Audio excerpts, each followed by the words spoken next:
Opening slide, Money Matters with the Wealthsimple Foundation. CNIB logo. Money Mindset.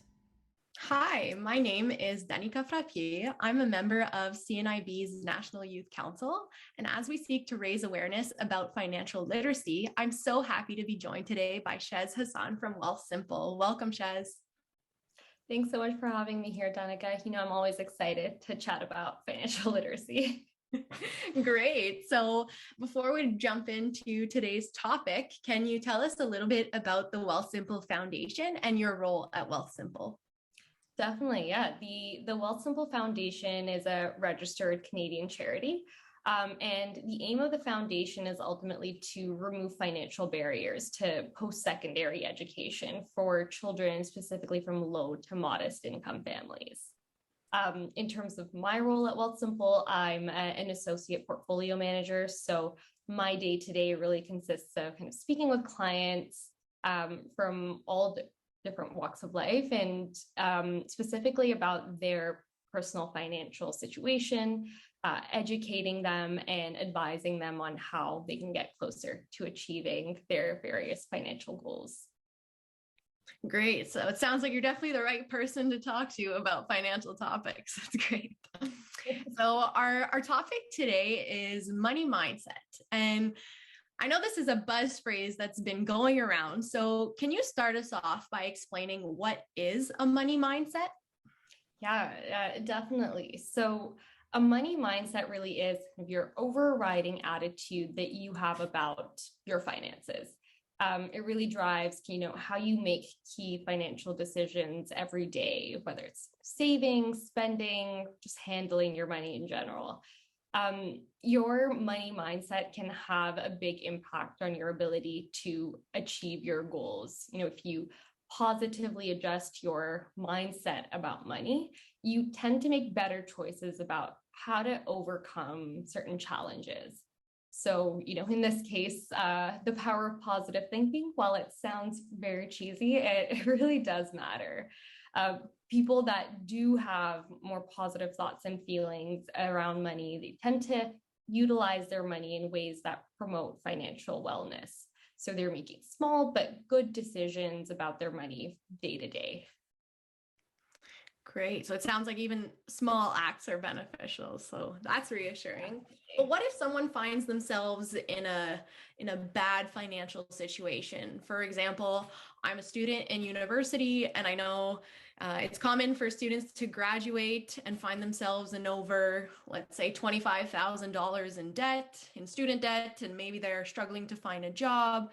So can these people still have a positive money mindset? And if so, how can they use this to face difficult financial situations? Yeah, honestly, a situation like the one you described can feel super daunting. But you can definitely kind of find yourself in a difficult financial situation and still maintain a positive money mindset. As long as you're taking some action to improve your financial situations, like small actions, like you just mentioned, Danica, you're actively kind of cultivating a positive money mindset. Learning the basics of personal finance can really help you take control and empower you to turn negative thoughts and feelings around a situation like that around. I believe that there are certain actionable steps that you can take to build a positive money mindset to face difficult financial situations. And this might turn into a bit of a long-winded answer, but bear with me. Go for it. I'd say, first step, very honestly, is just to say no to shame. Forgive yourself for, any past money challenges. By shifting our focus away from shame, we really can make room then for better practices and a healthier attitude towards money for the future. And it's important to remember that your self-worth is completely independent of your financial position. Especially for new graduates, it is hard to kind of put that together, but it really is brutal. But once you got that down, will bring it kind of back to taking positive action towards improving your financial situation. So first, you'd want to identify where exactly the issue lies. Have you taken on a lot of debt because of an unexpected expense, for example? Or, in our example, you've taken on student debt, you need to start making payments soon, but you might not have the income to actually support those repayments. So what you want to do next is just start by educating yourself on that topic. So, thankfully, we do have access to a lot of free resources nowadays that can teach us just about anything. So check out articles or videos from personal finance experts to understand your financial situation better and know exactly what options are available to you to get where you need to be. So, you can even access some professionals like myself who can give you guidance for your specific situation. For example, can you access a repayment assistance program for a student who's now ready to pay off some of their loan? Once you do have an idea, though, of where you need to be to overcome the difficult financial situation, you should set that as a goal for yourself and break that goal into smaller chunks that are realistic, are attainable, to really just keep you motivated. If your goal is to spend less, so that you can make greater debt repayments, a small step could look like cooking at home instead of ordering takeout for one extra meal a week, and then saving that difference. And it's important to also kind of note down these goals and then revisit them frequently so that you're reminding yourself of the actions that you are taking. Accomplishing the smaller goals will help you stay motivated again to work towards those long-term goals that can sometimes take years to achieve. Being able to just see that progress and feeling each success as it occurs, even if it's little ones, is so key to actually keeping and maintaining that positive money mindset. I know I've talked a lot now, but lastly, it's helpful for sure. And actually, just to build on that, what does a positive money mindset feel like or sound like for most people? Like how can we know, like, yes, I'm feeling positive about my money? Yeah. People who have a healthy mindset believe things like, I have the freedom to spend, but I can also say no to a purchase. Or I have the ability to control my financial future, which is one it's tough to, I think, for anyone to really feel that sometimes. But with a more positive money mindset, you can feel much more in control.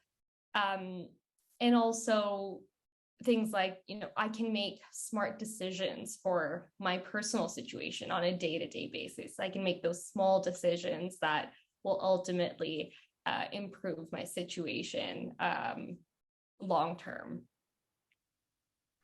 Great. So now that we have a better sense of what is a positive money mindset, and you gave us some tips on how to cultivate a positive money mindset, what are other habits that people can develop to feel more in control about their money? I know you said avoiding the blame and shame game and getting educated. Is there any other habits that people can consider developing to feel more in control about their money?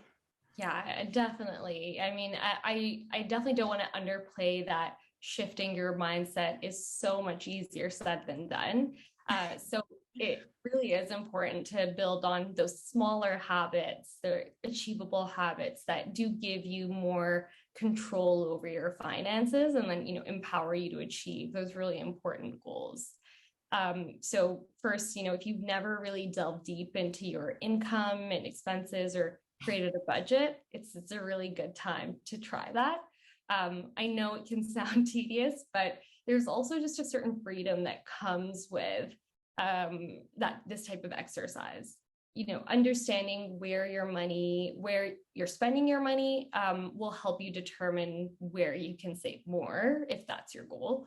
And then this awareness will also help you pick goals that are achievable, even if they're a stretch, just so that you can build on your success as opposed to, potentially being paralyzed by defeat. The second is making automatic payments for bills and credit cards. This is something that I always recommend. But you need to definitely make sure that you're spending within your means so that your automatic payments don't deplete your account or send it into a negative. But if you do have automatic payments set up, you'll never have to spend extra on late payment fees or interest if, you never carry a balance forward on your credit card. The last one I'd say is building an emergency savings account. The most difficult part of budgeting and saving is usually dealing with unexpected expenses. Unexpected expenses can often throw us off our budget entirely and then potentially have us taking on more debt to cover them or depleting our savings to cover them. And so if we focus on building an emergency fund, we can cover these unexpected expenses while still remaining on track for our short and our long-term goals. Those are such great recommendations. And I liked how you mentioned that, people don't have to go at it alone either. There's professionals out there like you that are accessible and can offer some great advice to help them figure out what their financial situation looks like and how they can take control of it. So, and also if people want to learn more about money mindsets or even other financial topics, where can they go? Yeah. Like I mentioned, we're talking about education. Google really is your best friend. There's tons of articles from financial institutions like Wealthsimple, for example, where you can start your research and build your education on finance topics to start feeling more in control. There's also, again, a ton of videos from personal finance experts that do dive into these topics in a much more digestible and, I'd say more importantly, a positive and shame-free way. So I definitely recommend those resources to just kickstart your journey there. And I mean, like Wealthsimple articles, it's in the name, right? They're making them simple for people to understand. So that's great.